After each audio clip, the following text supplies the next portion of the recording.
Smyrna کا جو موجودہ نام ہے وہ ازمیر ہے، جو کہ ترکی میں واقع ہے۔ یہ شہر افسس سے 30 میل کے فاصلے پر ٹوورڈ نارتھ واقع تھا۔ خوبصورتی کے اعتبار سے اس کا کوئی ثانی نہ تھا۔ ایک انتہائی خوبصورت شہر تھا۔ اس کو ایشیا کا نور، ایشیا کا سورج جیسے خطابات جو ہیں وہ دیے گئے، القاب دیے گئے۔ چونکہ خوبصورتی کے اعتبار سے اس کا کوئی ثانی نہیں تھا، اس لیے یہاں پر کیسر کا مندر بھی تھا۔ یہاں پر لوگوں کے لیے لازمی تھا کہ وہ کیسر کی پرستش کریں، عبادت کریں۔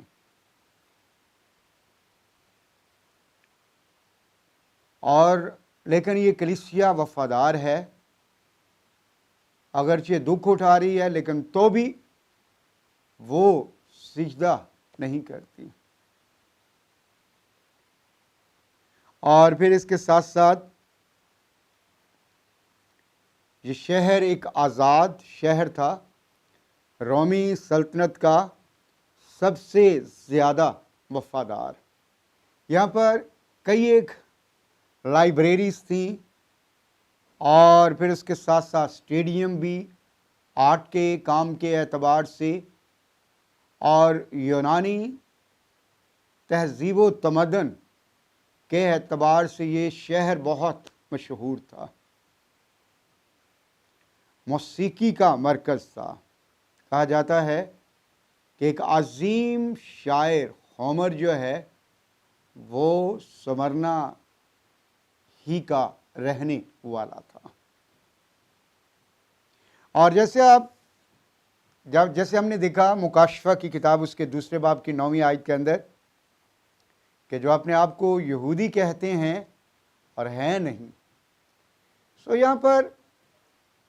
تقریباً 1000 سال سے جب یہ کلیسیا قائم تھی، اس وقت سے اعتبار سے دیکھا جائے تو 1000 سال سے یہودیوں کی ایک بڑی تعداد یہاں پر موجود تھی، اور یہ یہودی اکثر کرسچنز پر الزامات لگاتے۔ کیسر کی جو اس شہر میں انتظامیہ تھی، جو اس کے نمائندے تھے، ان کے سامنے مسیحوں پر الزامات لگائے جاتے، لعن طعن کی جاتی۔ اس سبب سے یہ شہر جو ہے امیر تھا لیکن کلیسیا غریب تھی۔ پولیکارپ اسی شہر کی کلیسیا کا بشپ تھا، اور اس کے بارے میں کہا جاتا ہے کہ اس نے رات کو خواب میں دیکھا کہ اس کا تکیہ جل رہا ہے، اور اس نے اپنے اسٹوڈنٹس سے کہا کہ مجھے آگ سے جلایا جائے گا۔ اور جب رومی سپاہی پولیکارپ کو گرفتار کرنے کے لیے آئے تو اس نے ان سے کہا کہ مجھے 1 گھنٹہ دیا جائے تاکہ میں اپنے خداوند اور مالک کے ساتھ ملاقات کروں، اس کی پرستش اور عبادت کروں، اسے سجدہ کروں۔ اور اس نے پریئر کی، اور اس کے بعد پولیس کو اور جو سپاہی گرفتار کرنے کے لیے آئے تھے انہیں ایک اچھا کھانا بھی کھلایا، اور اس کے بعد سپاہیوں نے کہا کہ اگر تو مسیح کا انکار کرے اور کیسر کو سجدہ کرے تو ہم تجھے چھوڑ سکتے ہیں، اریسٹ نہیں کریں گے۔ اور اس شخص نے کہا، پولیکارپ نے کہا کہ میں نے 86 سال اس کی خدمت کی ہے، لیکن کبھی بھی اس نے میرے ساتھ بے وفائی نہیں کی، سو میں کیسے اس کے ساتھ بے وفائی کروں۔ اس کو اریسٹ کر کے لے گئے اور لکڑیاں جلائی گئیں اور اس میں جلتی لکڑیوں میں اس کو پھینکا گیا، لیکن آگ نے اس کو نہ چھوا۔ پھر ایک جلاد نے آگے بڑھ کر اس کے ایک خنجر جب وہ گھونپ دیا، اور پھر خنجر کے گھونپنے کے باعث اس کے بدن سے بلڈ جو ہے وہ نکلا اور اس نے اس ساری آگ کو بجھا دیا۔ اور کہا جاتا ہے کہ دیکھنے والے اس بات کو بیان کرتے ہیں ہسٹورینز کہ اور اس کے اندر سے ایک کبوتر جو ہے وہ نکلا اور آسمان کی طرف چلا گیا، اور اس طرح اس نے جان دے دی۔ سو یہ اذیت، یہ دکھ، یہ شہادت صرف پولیکارپ کو ہی برداشت نہ کرنا پڑی، بلکہ سمرنا کے کئی اور خداوند کے لوگوں کو بھی اس اذیت، دکھ اور لعن طعن کا سامنا کرنا پڑا۔ سو یہاں پر ہم دیکھتے ہیں کہ سمرنا کی کلیسیا میں خداوند اپنا تعارف جو ہے وہ یوں کرواتا ہے کہ جو اول و آخر ہے، He is the beginning and He is the end۔ ابتدا وہ ہے، آخرت بھی وہی ہے، ازل سے ابد تک وہی یکساں ہے۔ سو یہ القاب یا خداوند یسوع مسیح کا انٹروڈکشن جو ہے سمرنا کی کلیسیا کے لیے ایک بہت بڑی ہوپ ہے کہ اگرچہ وہ دکھوں میں سے گزر رہے ہیں، لیکن ان کا بلانے والا جو ہے وہ اول بھی ہے، وہ آخر بھی ہے، وہ ابتدا بھی ہے، وہ انتہا بھی ہے، وہ الفا بھی ہے اور وہ اومیگا بھی ہے۔ سو اس لیے سمرنا کی کلیسیا کو بے دل نہیں ہونا، ہمت نہیں ہارنی، کیونکہ اس کا خدا زندہ خدا ہے، اور وہ اس کلیسیا کی ابتدا میں بھی ہے اور وہ اس کلیسیا کی انتہا میں بھی کھڑا ہے۔ سو یہ تعارف جو ہے خداوند یسوع مسیح کی ڈیٹی کو، اس کی الوہیت کو، اس کے خدا ہونے کو پیش کرتا ہے کہ وہ اول و آخر ہے، جو مر گیا تھا اور زندہ ہوا، وہ یہ فرماتا ہے۔ سو خداوند اپنے انٹروڈکشن میں اس بات کا بھی اضافہ کرتا ہے کہ یہ وہی ہے جس نے تمہارے لیے جان دی اور جو مردوں میں سے جی اٹھا، جو موت اور قبر پر غالب آیا ہے،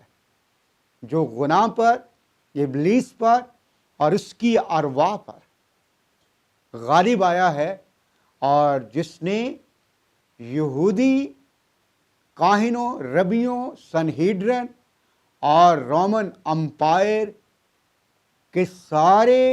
جو گورنرز تھے، ان کے پلانز اور ارادوں کو فیل اور ناکام کیا ہے، اور سب سے بڑھ کر کہ وہ مر گیا اور جی اٹھا ہے۔ اور کلام کہتا ہے کہ وہ یہ فرماتا ہے، میں تیری مصیبت اور غریبی کو جانتا ہوں، مگر تو دولت مند ہے۔ سو یہاں پر جب اس چرچ کا انٹروڈکشن، سمرنا کی کلیسیا کا جو انٹروڈکشن ہے، وہ بنیادی طور پر کیسے ہے کہ وہ غریب کلیسیا ہے، پاورٹی کا شکار ہے، اور اس کی بنیادی ریزن جو ہے وہ یہ ہے، یہاں پر بہت سے یہودی تھے جو بہت رچ تھے، سمرنا کے لوگ، جینٹائلز، اور جتنے بھی وہاں پر کلیسیا کے علاوہ غیر مذاہب سے بال کی، کیسر کی پرستش کرنے والے لوگ دولت مند تھے، ان کے پاس بہت پیسہ، عیش و عشرت، ہر چیز موجود تھی، لیکن کلیسیا غریب تھی۔ اس کی وجہ یہ تھی کہ یہودیوں نے ہمیشہ کلیسیا پر لعن طعن کی، الزامات لگائے، اور جس سبب سے وہاں کے مقامی لوگوں نے ان سے سوشل بائیکاٹ کر دیا، اور کوئی بھی کرسچن جو ہے وہ سمرنا میں اس بائیکاٹ کی وجہ سے کسی بھی طرح کا بزنس نہیں کر سکتا تھا۔ اگر وہ بزنس شروع کرتا تو سوشل بائیکاٹ کے سبب سے وہ ناکام ہو جاتے۔ اور آج بھی ہم دیکھ سکتے ہیں اس طرح کی ڈسکریمنیشن کا خدا کے لوگوں کو سامنا کرنا پڑتا ہے۔ سو خداوند نے اس سے کہا کہ اگرچہ تو غریب ہے لیکن تو دولت مند ہے، کیونکہ سمرنا کے جو یہودی ہیں، وہاں پر جو رہنے والے لوگ ہیں، ان کی دولت عارضی ہے، ان کی عزت، ان کی شہرت عارضی ہے، لیکن جو تیرے پاس دولت ہے وہ عارضی نہیں بلکہ وہ ایٹرنل ہے، ہمیشہ کی زندگی ہے۔ سو ایک بات کہ یہ کلیسیا پاورٹی کا، غربت کا شکار تھی، لیکن تو بھی وفادار ہے، خداوند کے ساتھ جڑی ہوئی ہے۔ آزمائشوں کا سامنا ہے،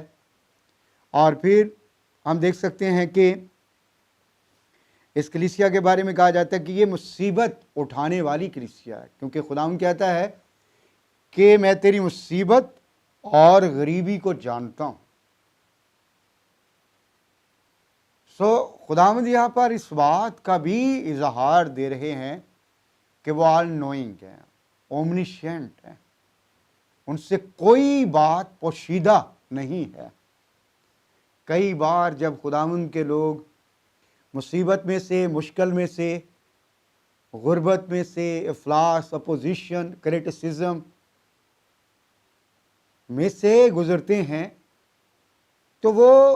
کہتے ہیں کہ شاید خداوند ہمارے حالات سے واقف نہیں ہے، لیکن سمرنا کی کلیسیا کے نام پیغام جو ہے اس بات کا اظہار ہے کہ وہ سب کچھ جانتا ہے، وہ سب باتوں سے واقف ہے۔ سو یہ مصیبت اٹھانے والی کلیسیا ہے، اور یہاں پر جو مصیبت کے لیے گریک ورڈ آیا ہے وہ ہے دباؤ، کسی شخص کا یا کسی چیز کا کچلا جانا، پیس دیا جانا۔ اور یہی ورڈ جو ہے جب خداوند یسوع مسیح گتسمنی میں تھے، سو ان کی اذیت کے لیے، ان کے کرب کے لیے جو ورڈ آیا ہے وہ یہی ہے۔ سو سمرنا کی کلیسیا جو ہے وہ مسیح کی طرح کی مصیبت اٹھانے والی کلیسیا تھی، لیکن تو بھی وفادار ہے، خداوند کے ساتھ چلنے والی ہے۔ باقی کلیسیاؤں کے اگر ہم فلدلفیا اور سمرنا کی بات کریں، یہ وہ دو کلیسیائیں ہیں جن سے خداوند نے کوئی شکایت نہیں کی، لیکن یہاں پر ہم دیکھتے ہیں کہ باقی 5 کلیسیاؤں سے خداوند نے شکایت کی ہے۔ اور پھر اس کے علاوہ یہ ہے کہ یہ لعن طعن اٹھانے والی کلیسیا ہے۔ جیسے الزامات ان پر لگائے جاتے، اور اگرچہ ان الزامات میں کوئی سچائی نہ ہوتی، لیکن تو بھی انہیں کرٹیسزم کا، لعن طعن کا اور طرح طرح کے بلیمز کا سامنا کرنا پڑتا، جیسے صدرک، مسک اور عبدنجو کو، جیسے دانیل کو۔ اور اس کے سبب سے الزامات کی بنیاد پر، اگرچہ ان الزامات کی بنیاد سچائی پر نہیں ہوتی تھی، تو بھی تاریخ اس بات کو بیان کرتی ہے کہ جیسے پولیکارپ کو شہید کر دیا گیا، ایسے ہی سمرنا کے لوگوں کو شہید کر دیا جاتا۔ اور چرچ ہسٹری میں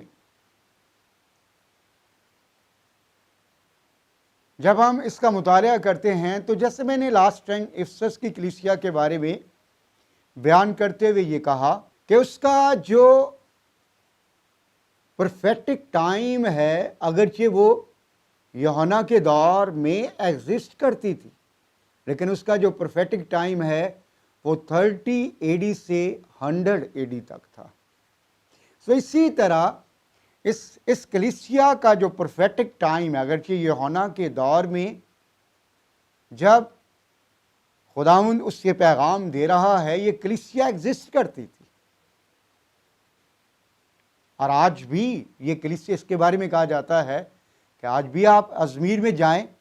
تو یہ کلیسیا ایگزسٹ کرتی ہے، لیکن تو بھی اس کا جو پرفیکٹک ٹائم ہے وہ 100 اے ڈی سے لے کر 312 اے ڈی تک کا ہے۔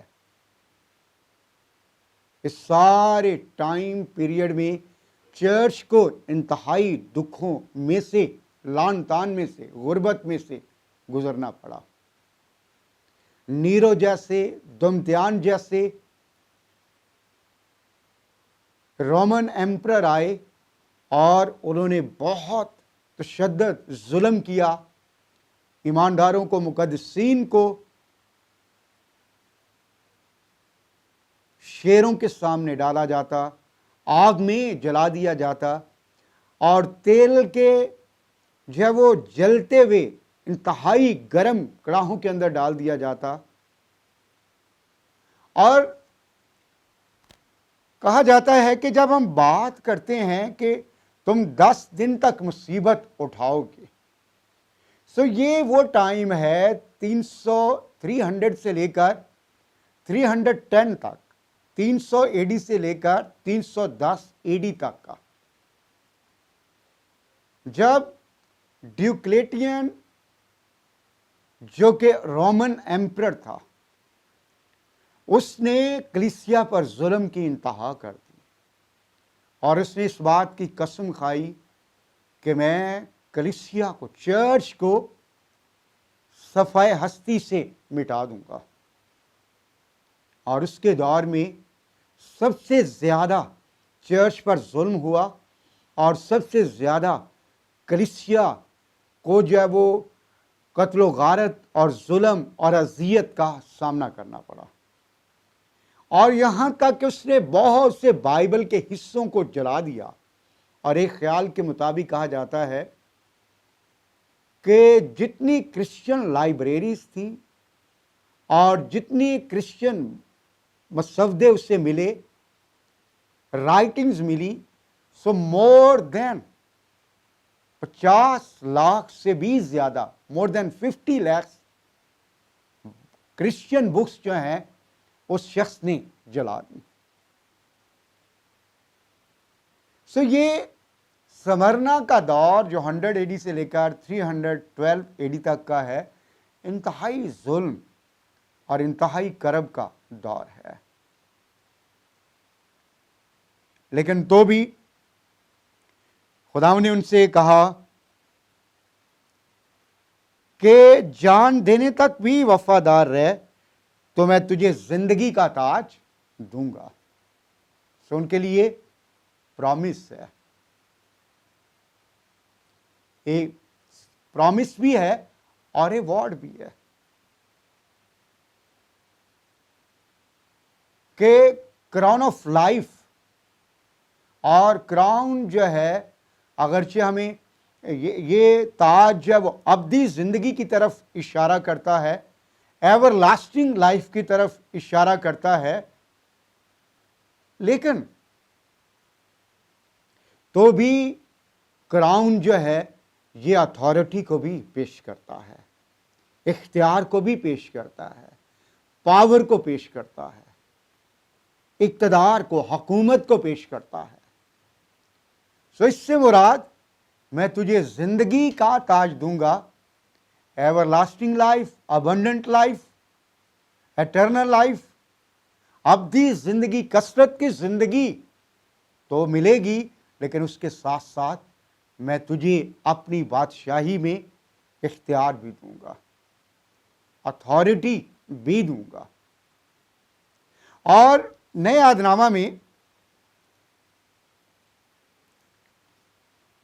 5 طرح کے تاج کا ذکر ہے۔ زندگی کا تاج، خوشی اور فخر کا تاج، راست بازی کا تاج، جلال کا صحرا۔ سو یہ سب کے سب تاج جو ہیں ان سب کو ملیں گے جو اپنی زندگی کے تمام تر حالات میں خداوند کے ساتھ جڑے رہتے ہیں۔ اور اس کے ساتھ خداوند نے یہ کہا کہ جس کے کان ہوں وہ سنے کہ روح کلیسیاؤں سے کیا فرماتا ہے، جو غالب آئے اس کو دوسری موت سے نقصان نہ پہنچے گا۔ روح کلیسیاؤں سے کیا فرماتا ہے؟ جو غالب آئیں گے، اگرچہ آج اس دور میں غربت کا سامنا ہے، اگرچہ تنگ دستی کا سامنا ہے، مصیبت اور اپوزیشن کا سامنا ہے، سکنس اور ڈیزیزز کا سامنا ہے، لیکن یاد رکھیں عزیزو، یہ دنیا، یہ زندگی عارضی ہے، اور ہمارے خداوند یسوع مسیح کی آمد بہت قریب ہے۔ اس لیے خداوند کا یہ وعدہ ہے کہ میں اسے زندگی کا تاج دوں گا اور اسے دوسری موت سے کچھ نقصان نہ پہنچے گا۔ یہ دوسری موت آگ کی جھیل ہے، یہ دوسری موت جہنم کی آگ ہے، دوزخ ہے، وہ تاریکی اور وہ اندھیرا ہے، یہاں رونا اور دانتوں کا پیسنا ہے۔ یہاں پر ہر گناہگار، ابلیس اور اس کی ارواح جو ہیں ہمیشہ ہمیشہ تک جلتی رہیں گی۔ سو کلام یہ کہتا ہے کہ جو غالب آئے گا، جو وفادار ہوگا، زندگی کے تمام تر حالات میں میرے ساتھ جڑا رہے گا، اقرار کرے گا، انکار نہیں کرے گا، کلام یہ کہتا ہے اسے زندگی کا تاج دوں گا، اسے اتھارٹی بھی دوں گا، اور اس کے ساتھ ساتھ اسے دوسری موت سے کچھ نقصان نہ ہوگا۔ سو آئیے ہم اپنی زندگیوں پر غور کریں کہ کیا زندگی کی ہر ایک سچویشن میں ہم اپنے خداوند کے ساتھ وفادار ہیں یا نہیں۔ اگر نہیں ہیں تو آئیے اپنی زندگیوں پر غور کریں اور خداوند کے کلام کو اپنی زندگی میں لیں، تاکہ ہم زندگی کا تاج حاصل کریں اور ابدیت جہنم میں نہیں بلکہ خداوند کے ساتھ فردوس میں گزاریں۔ خداوند اس کلام کے وسیلہ سے آپ سب کو برکت دے۔